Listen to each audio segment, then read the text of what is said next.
Bien, ahí se está terminando de sumar gente, bien se uniendo. Si quieren, no sé si hay alguna otra duda hasta acá. Digo, al final del día, siempre, o sea, acuérdense, atrás de estas fórmulas que quizás son espantosas, o sea, no es que la estadística siempre se reduce a números, no es nada abstracta, para nada, pero nosotros que estamos con una lógica bien aplicada, empírica, en general lo que vamos a tener es que esto se reduce a números, ¿no? La varianza estimada, dijimos, bueno, esto lo estimo haciendo la sumatoria de mis errores muestrales elevado al cuadrado dividido en n-2, ¿no? Y esto va a ser un número, ¿no? Que yo me va a dar 10. Esto es algo así como la varianza muestral de x, ¿no? No la estoy dividiendo por nada, pero digo, es algo así como la varianza muestral de x, ¿no? Y esto también va a ser un número, que puede ser 100, puede ser 800, puede ser 5. Siempre va a ser positivo, ¿no? Entonces, 10 sobre 100 es 0,1 y a eso le calculo la raíz cuadrada. Y la raíz cuadrada de 0,1 es un número también. Y la test-tune, ¿de dónde sale? Sale de una tabla o de una aplicación, donde ustedes quieran. ¿No? Que yo que me va a dar 2, por ejemplo. Entonces esto va a ser al final del día un número, ¿no? Ya todo esto de acá lo simplifiqué. Esto de acá es un número, no me vuelvo loco, es un número. Beta 1 sombrero también lo estimé, ya vimos cómo estimarlo, ¿no? Que era un cociente de una covarianza muestral con una varianza muestral. Entonces, ¿qué tenemos acá? Tenemos un número también, ¿no? Que también va a ser un número. Será 5, será 8. Entonces, esto que parece tan abstracto y lejos de lo aplicado, igual, al final del día va a ser hacer, bueno, 5 más menos 2, por decir algo, ¿no? ¿Y qué nos va a terminar quedando? Bueno, entonces el intervalo de confianza, yo a 5 le sumo 2, 7, a 5 le resto 2, 3. ¿Sí? Y al final del día lo que digo es, bueno, el intervalo 3, 7 me va a contener el parámetro poblacional con 1 menos alfa a nivel de confianza. ¿Sí? O sea, eh, atrás de todo esto, o sea, cuando empecemos a aplicarlo va a ser todo mucho más sencillo. Pero digo, eh, que no los desalienten, no se preocupen. Al final del día esto va a ser calcular un número. ¿Sí? No sé si hay alguna duda hasta acá que quieran que veamos. Sí, Sebas, una duda, Dale, pero dale. adelantándome mucho. ¿Siempre va a ser con T student y Sí. con 1 menos alfa? O sea, ojo que yo acá estoy haciendo alfa sobre 2, ¿no? Y acuérdense que acá tengo un error de tipeo bastante grave.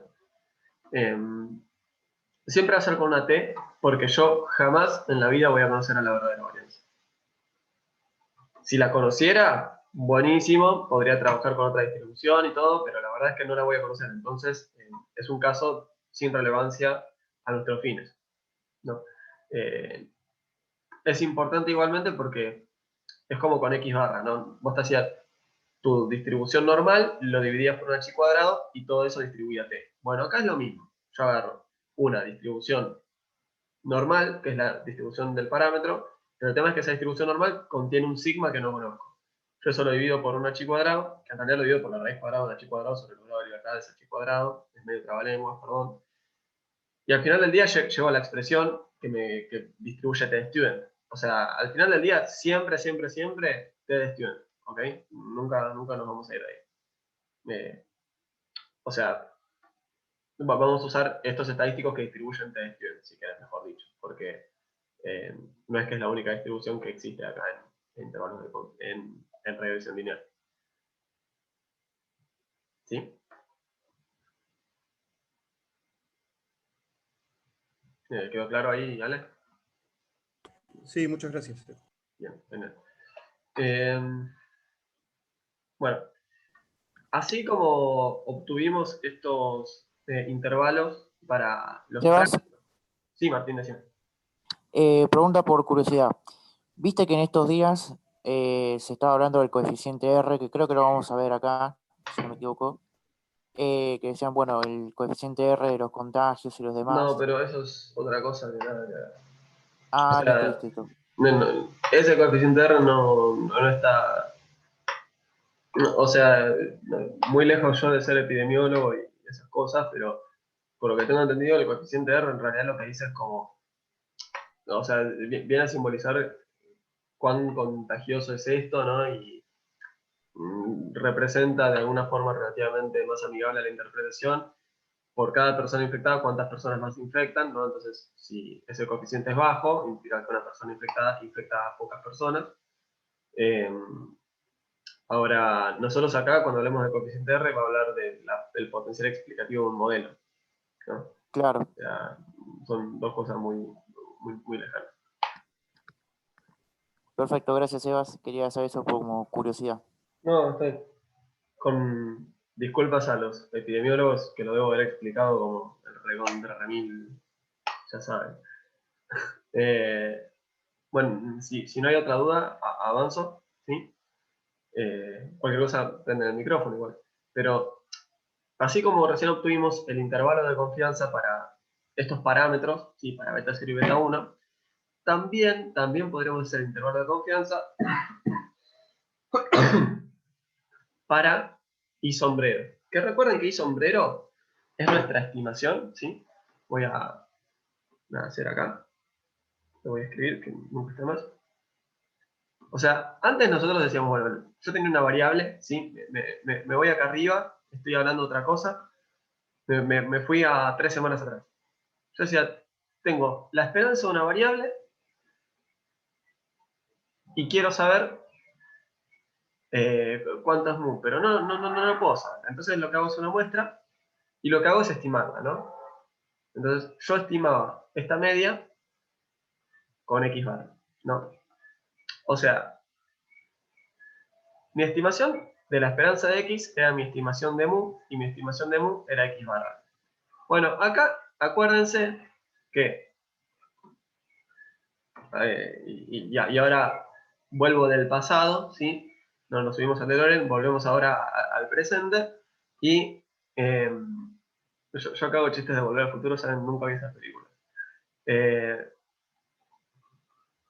Nosotros lo que tenemos es y sombrero, e y sombrero, ¿qué es para nosotros? Es nuestra estimación de la esperanza de y condicionada en X, ¿no? Que es un poquito menos amigable a la vista porque ahora esa esperanza es condicionada en algo, ¿no?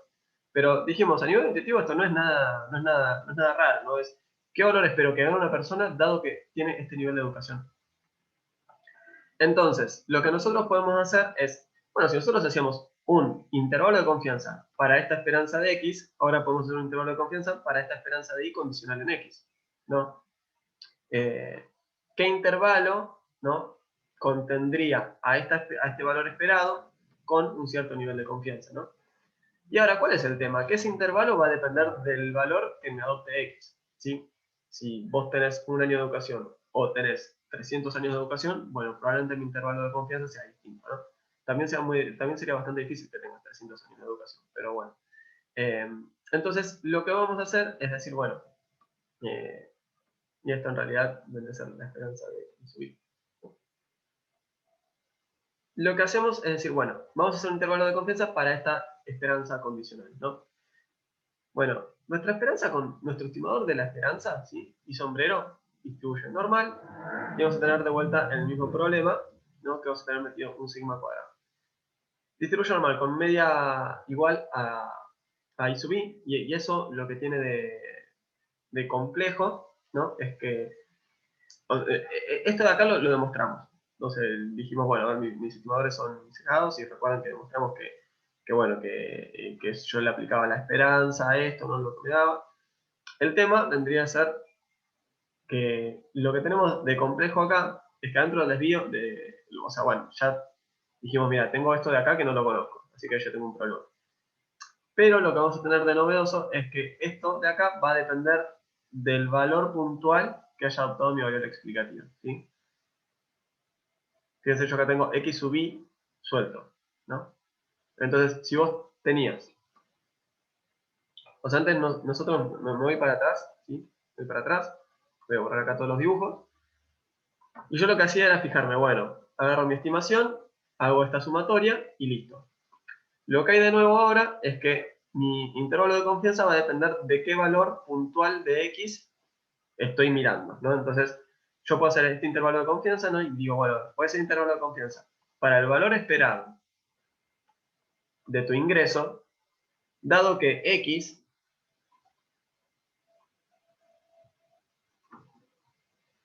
es igual a 5 años, ¿no? Entonces, yo acá voy a meter un 5. Esto de acá va a ser igual para cualquier valor de X, 1 sobre n es igual para cualquier valor de X, sigma cuadrado es igual para cualquier valor de X. ¿Ok? No me deshace. Si yo en vez de eso hubiera dicho, bueno, pero a mí no me interesa estimar el valor esperado del ingreso para alguien con 5 años de educación, a mí me interesa para alguien con 10 años de educación. Bueno, entonces lo que habría hecho es el intervalo de confianza para el valor esperado del ingreso de alguien con 10 años de educación y el desvío también habría sido distinto. A ver, yo sigma cuadrado no lo conozco, así que no voy a hacer un intervalo de confianza usando esta normal. Nuevamente, vamos a hacer ese cociente, que no lo estoy demostrando, pero que es lo que está atrás de esto. Y lo que voy a hacer es utilizar mi estimador de la varianza, ¿no? De modo tal que esto va a terminar distribuyéndote. ¿Sí? Tal como hablábamos con Ale más temprano, bueno, al final del día vos nunca vas a conocer sigma cuadrado, lo que se terminará haciendo es usar el sigma cuadrado sombrero, y eso es lo que vas a terminar utilizando, que te va a terminar dando otro tipo de distribución. En nuestro caso, te escriben con n menos 2 grados de libertad. Y fíjense que esto que decíamos hace un rato, de yo tengo una x sub i suelta, tirada ahí, que o sea, depende de qué esperanza condicional estoy mirando.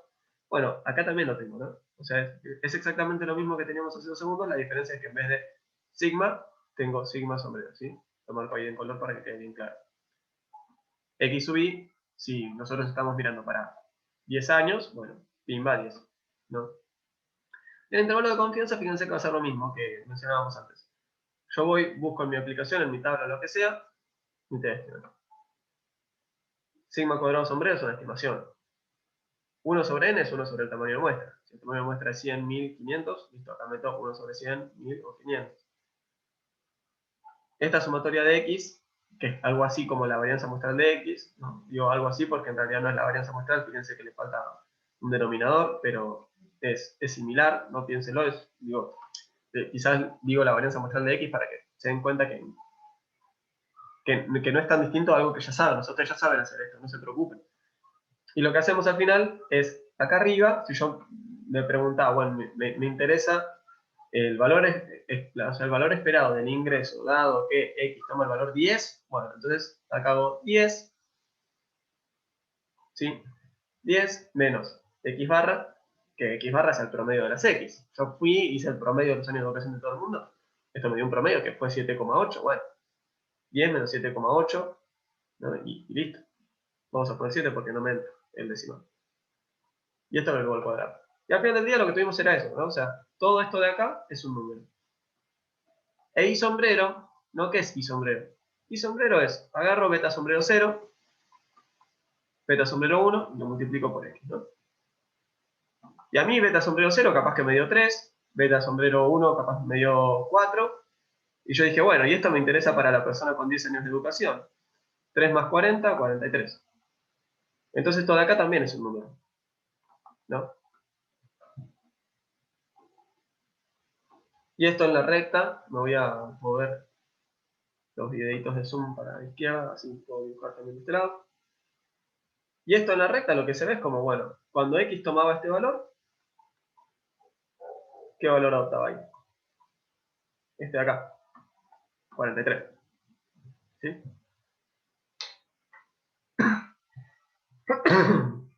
¿Nos vamos entendiendo?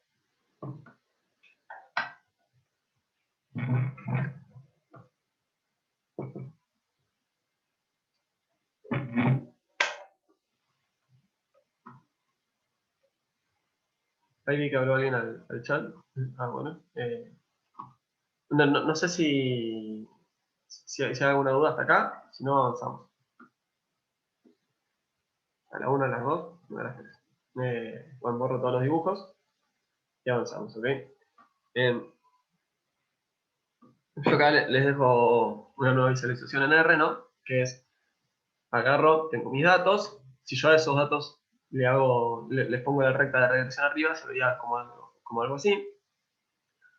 Y si yo aparte le armo los intervalos de confianza, se vería algo como esto, ¿no? Al respecto, fíjense que yo acá quizás, estos datos acuérdense que los simulé, ¿no? Entonces, como que es medio tramposo. Pero digo, fíjense que la amplitud en esta parte del intervalo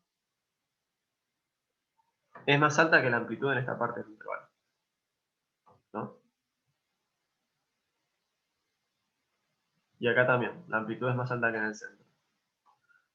Y eso es porque justamente tenemos metido un x sub i menos x barra, elevado al cuadrado, ¿no?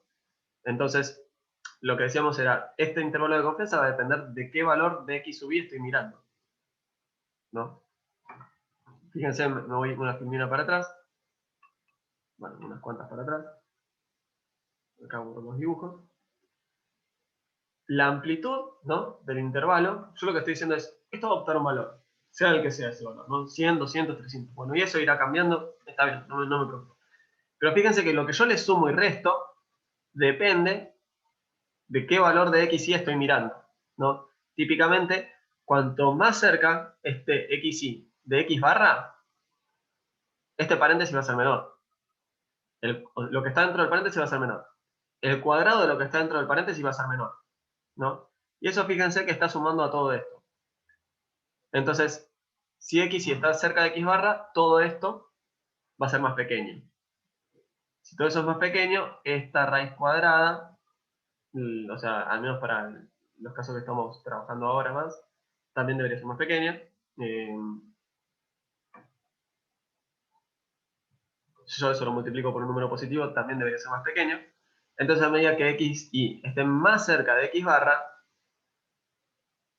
lo que yo le tengo que sumar y restar sería más pequeño, ¿no? Entonces, lo que te estoy diciendo es, vos te vas a poner en un lugar. Si x y está cerca de x barra, te corres poquito y poquito. Entonces tengo un intervalo preciso. Si x y está lejos de x barra, te vas a correr más y más. Entonces voy a tener un intervalo menos preciso. Ese intervalo puede ser que de todas formas sea igual súper preciso en todas partes. Puede ser que también sea recontra poco preciso, inclusive para valores cercanos de x y, ¿no? O sea, digamos, yo podría tener una varianza en error enorme. Y la verdad que me importaría muy poco este término. Siempre voy a tener un intervalo de confianza súper amplio. Eso, digamos, no hace que mi estudio sea ni bueno ni malo. En definitiva, si quiero ganar más precisión, podría aumentar mi tamaño de muestra, por ejemplo. que eso debería contribuir. Pero digo, en definitiva, al final del día,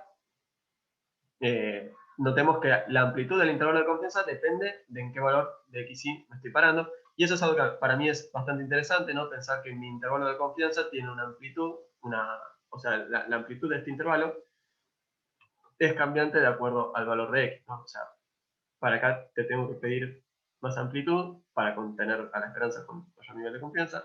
Acá lo mismo, y en el centro soy más preciso. ¿Sí? Y Profe, esto valdría... Sí, Esteban decía. ¿Se puede hacer en Excel eso? Este gráfico de acá. Claro. Y supongo yo que sí. No sé qué tan práctico será. Gracias, para saber. No, está bien. Este gráfico de acá en particular lo hice sin estimar nada. R tiene un paquete muy buenazo para hacer visualizaciones y esto lo hice con 3 líneas de código. O sea, escribí, bueno, agarrá, graficame esto en función de este y agregale esto. O sea, fue así. Pero Excel, nada, digamos, también debe tener, aparte, Excel tiene algo que se llama, no sé cómo se traduce al español, digamos, de adicionales, que es como que puedes agregar funcionalidades. Pero yo imagino que estas cosas ya alguien las debe haber desarrollado y se las puedes agregar a Excel. Digamos, aquellas personas que se dedican a análisis de regresión, al menos yo no sé de ningún lugar donde haya personas que se dediquen a análisis de regresión usando Excel. O sea, puedes hacer un ejercicio de regresión, ahí lo haces rápido, sencillo, no es muy difícil, pero no sé si hay alguien que se dedique a esto usando Excel. ¿Saben? Es decir, se usa más R.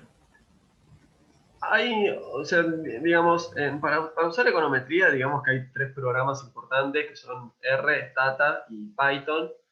En economía, la gran mayoría de las personas, o sea, los economistas, estoy hablando particularmente, no necesariamente todas las personas que hacen análisis estadístico, pero en economía lo que se ve, perdón, y también me faltó decirte Ibius, ¿no? Ibius también es un software muy utilizado, aunque cada vez menos. Y, y también hay otros más, ¿eh? No es que sean los únicos. Yo estoy quizás tirando los más usuales. Stata es el más utilizado, y quizás Stata también es el más utilizado porque es esto de cuando algo se difunde mucho, entonces todo el mundo sabe, es un lenguaje común. Yo uso Stata, te paso mi archivo de Stata y vos, como sabes Stata, lo sabes leer, pero capaz que vos sabes R y yo no sé R, entonces vos me querés pasar tu archivo de R y yo no lo entiendo. Entonces, bueno, Stata, aparte Stata es muy amigable, tiene un montón de cuestiones que hacen que sea súper útil. Y bueno, y Python yo la verdad que no me he metido con tanta profundidad, pero también, o sea, es súper potente, tiene una base de usuarios enorme. Pero bueno, digamos, si nos fijamos, los trofeos de cada uno, no sé cada cuánto se realizan estas estadísticas, pero lo último que yo vi, Stata era lo más usado por economistas, R era lo más usado en estadística, y Python es como lo más usado en general, porque quizás tiene mayor plasticidad para otros fines. Entonces, afuera de la disciplina también es muy utilizado. Yo, por ejemplo, tengo un amigo que estudia programación en la Universidad de Ezeiza, y, nada, y él usa Python, y yo le dije, ah, bueno, ¿y usas R? Y me dijo, no, la verdad que para nada. O sea, eh, entonces, bueno, digamos, algo que siempre se dice, no importa dónde vayas, es eh, al final del día vas a tener que aprender todo, pero bueno, una cosa a la vez, ¿no? En definitiva, esto es algo muy sencillo y muy rápido de hacer en R. Y quizás un consejo para la posterioridad de ustedes. Yo estoy bastante de acuerdo con esto de, o sea, hay veces que hacer una cosa en un lugar es muy difícil y hacerla en otro lugar es muy sencillo. Entonces, eh, en algún punto es empezar a ganar uno también esa intuición de qué cosas me conviene hacer en un lugar y qué cosas en otro. Nada, bueno, si me permitís igual, no sé si fui claro, me fui por las ramas un poco. No, se Eh, entendió. Está bueno que cuentes así de los programas y eso que se usan normalmente. bueno, Esteban, me alegro mucho que te parezca interesante y útil. Cerrando lo que estábamos viendo acá, ¿sí? Lo que yo iba a decir es, bueno, y esto de acá, yo lo grafiqué con una relación positiva. Tranquilamente esto podría haber sido con una relación negativa, ¿no?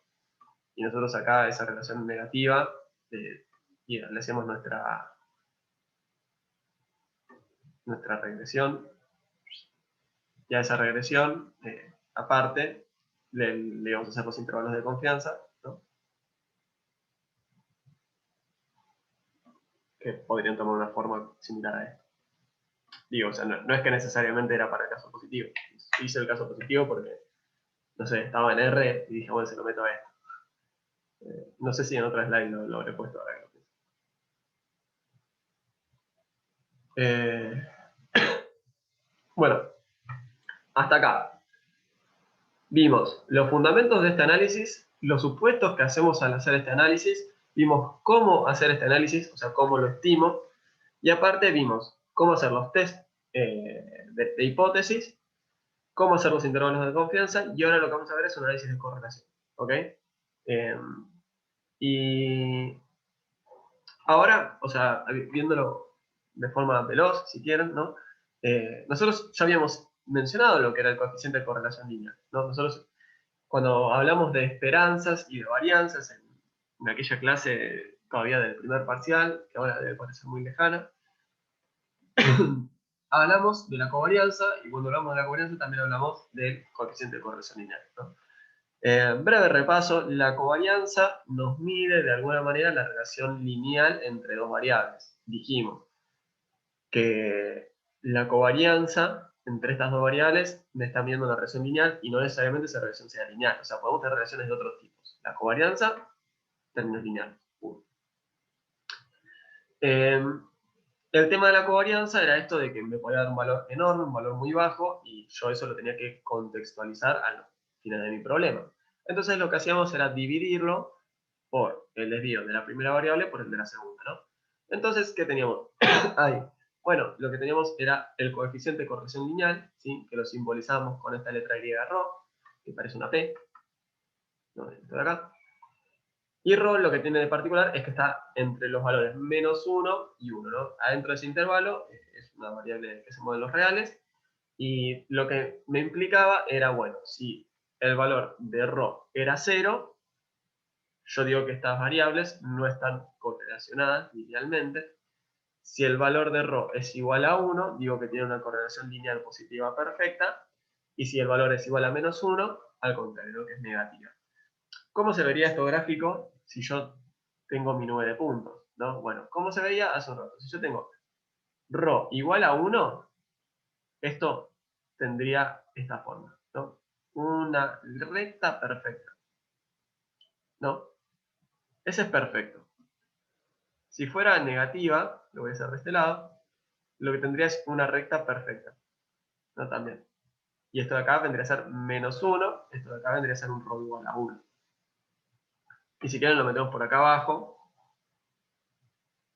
que directamente, ahora vamos a hacerlo con más ruido, ¿no? Pero que no estén correlacionados linealmente.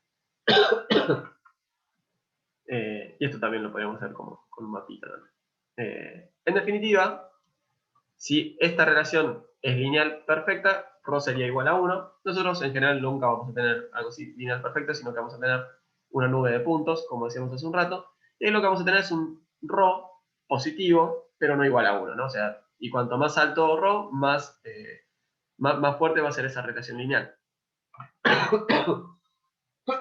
Perdón.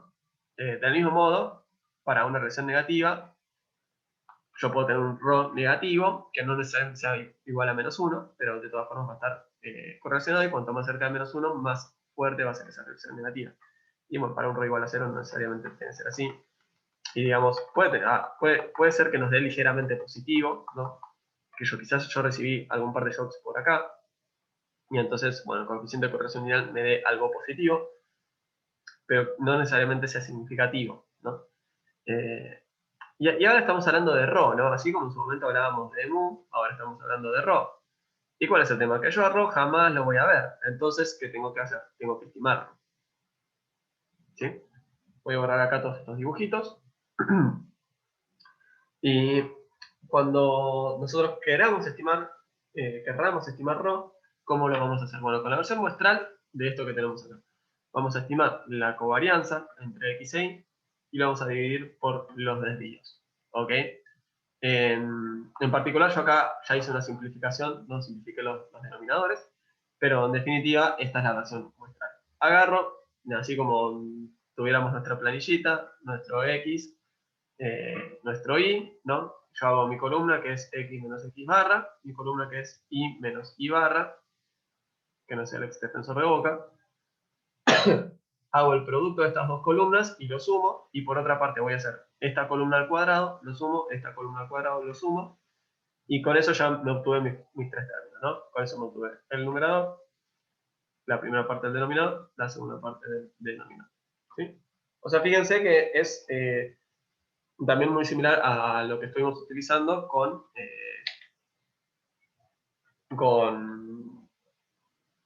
eh, para obtener beta 1 sombrero, ¿no? Es muy, muy parecido. Después los invito a compararlo. Hay una pequeña diferencia, en particular vinculada a esto de ahí. ¿Está bien? Bueno. Sebas, Sí. ¿te puedo hacer una pregunta? Obvio, sí. Mira, el promedio de X barra, o sea, X barra e Y barra, ¿nos lo va a dar el ejercicio? ¿O puede ser que la sumatoria estoy hablando? ¿O nos van a dar un n pequeño y lo tenemos que sacar nosotros?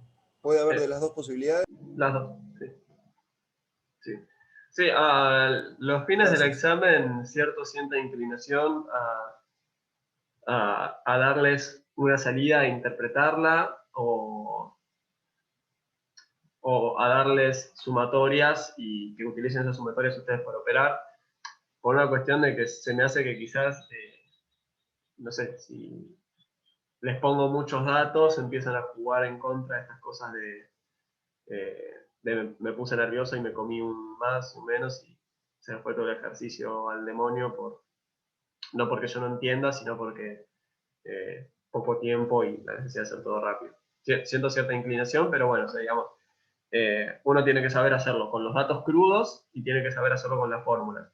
Y, digamos, cualquiera de esas alternativas es evaluable, cualquiera de esas alternativas está en la guía práctica, y bueno, vamos a intentar trabajar también con las alternativas. ¿Ok?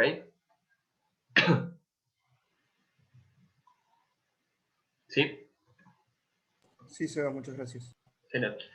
Bueno, entonces no va a ser extraño, o sea, muchas veces como paso previo a un análisis de regresión lineal, uno hace algún estudio de la correlación. En general, igual ya uno parte de un modelo teórico, o sea, una teoría, y se manda de una, pero muchas veces uno está trabajando con variables y puede hacer un análisis de, no sé, por ejemplo, cuando uno quiere pronosticar, muchas veces la fundamentación teórica no es lo que más le interese, sino que lo que más le interesa es, bueno, salir y hacer un modelo que pronostique bien.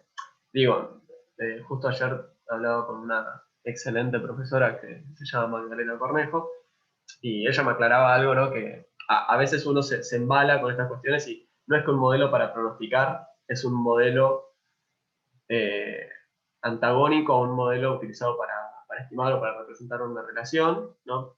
Pero, o sea, no es que son cosas opuestas, ¿no? Digo, quizás se presta confusión, yo hablando de esto, no es que una cosa es un modelo para esto, otra cosa es un modelo para lo otro, y son modelos enemigos, sino que, bueno, hay veces que uno está intentando pronosticar y se va a priorizar más el potencial de pronóstico que la fundamentación teórica que le puede buscar, ¿no? O sea, de hecho, hay muchos modelos que son ateóricos y de amplia utilización en la práctica. Me fui por las ramas un poco, retomamos acá. La cuestión es, si yo hago un análisis de correlación, ¿qué sucede? Bueno, si yo hago un análisis de correlación, lo que voy a tener es, voy a fijarme si ese rho es igual a 0 o no. Si es igual a 0, ¿no? Y acá esto es algo que vimos para el primer examen, que yo tenga dos variables cuyo coeficiente de correlación lineal es igual a 0, no quiere decir que sean variables independientes, ¿no? Mismo en el ejemplo que hemos dado más temprano, imagínense que hacemos esta función, ¿no?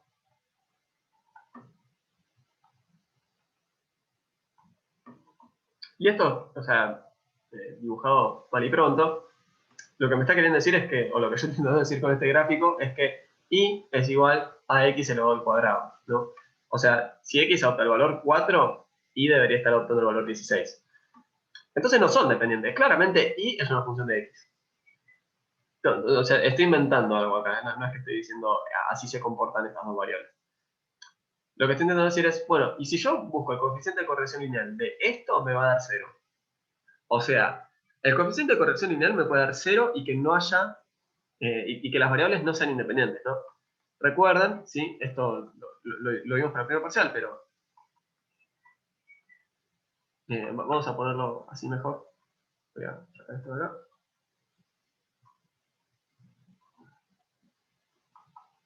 Si las variables son independientes, el coeficiente de correlación lineal debería ser 0. ¿Sí? Pero esto de acá, o sea, la recíproca es falsa, ¿no? Vamos a poner una crucecita. ¿Está bien? O sea, que el coeficiente de correlación lineal sea 0 no necesariamente implica que sean independientes. Entonces, bueno, lo que uno podría hacer entonces para empezar es estimar ese rho sombrero y fijarse si es estadísticamente distinto de 0, ¿no? Entonces, ¿qué estadístico podríamos usar? Bueno, no vamos a demostrar por qué esto distribuye como distribuye, pero lo que usamos es este estadístico donde hacemos nuestra estimación de rho sombrero, por ejemplo 0,8, y eso lo multiplicamos por la raíz cuadrada del tamaño de muestra, ¿no? Si nuestro tamaño de muestra, perdón, del tamaño de muestra menos 1, si nuestro tamaño de muestra era 37, bueno, 37 menos 1, 36, la raíz cuadrada de eso es la raíz cuadrada de 36, no sé, imagínense, pongo acá datos inventados por mí,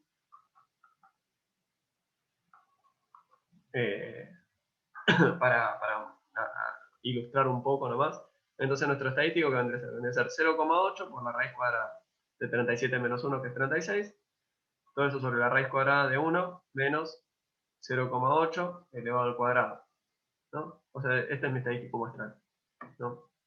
Y esto es a meterlo en la calculadora. 0,8 por la raíz cuadrada de 36, que es 6. 0,8 elevado al cuadrado, supongo que es 0,64. 1 menos 0,06, 1 menos 0,64, creo que sería 0,36. Y es la raíz cuadrada de eso, presumo que es 0,6. Entonces, hagan el cálculo. No, seguramente más de un error cometí en estos números que tiré. Pero digo, y después de acá se fijan si rechazan o no rechazan. La hipótesis nula. ¿Sí? Comparándolo contra el valor crítico de una testión con n-2 gravedad. Ahora me entró la duda de si esto debe ser n-2 o n-1. No sé si hay alguna duda hasta acá. Ahora igual chequeo esto antes de terminar la clase, pero no sé si hay alguna duda.